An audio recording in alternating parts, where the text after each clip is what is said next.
नगर परिषद धाराशिव निवडणूक 2025 राष्ट्रवादी काँग्रेस पार्टी शरदचंद्रजी पवार यांचे नगराध्यक्षपदाचे अधिकृत उमेदवार परवीन खलील उर्फ खलीफा कुरेशी यांचं चिन्ह तुतारी वाजवणारा माणूस या चिन्हासमोरील बटन दाबून येणाऱ्या 2 तारखेला या उमेदवाराला प्रचंड मताने विजयी करा।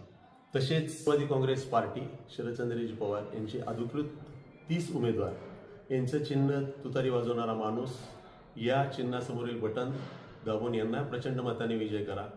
तसेच 2 पुरस्कृत प्रभाग क्रमांक 2 यांचं चिन्ह बॅट, प्रभाग क्रमांक 3 यांचं चिन्ह डायमंड या दोन्ही उमेदवाराला प्रचंड मताने विजयी करा। परत एकदा येणाऱ्या 2 तारखेला आपला शहराचा विकास साधायचा असेल तर राष्ट्रवादी काँग्रेस पार्टी शरदचंद्रजी पवार यांच्या सर्व उमेदवाराला प्रचंड मताने विजयी करा। येणाऱ्या 5 वर्षात प्रभागाचा आणि शहराचा विकास करण्याकरता राष्ट्रवादी काँग्रेस पार्टी शरदचंद्रजी पवार हे कटिबद्ध राहील। धन्यवाद।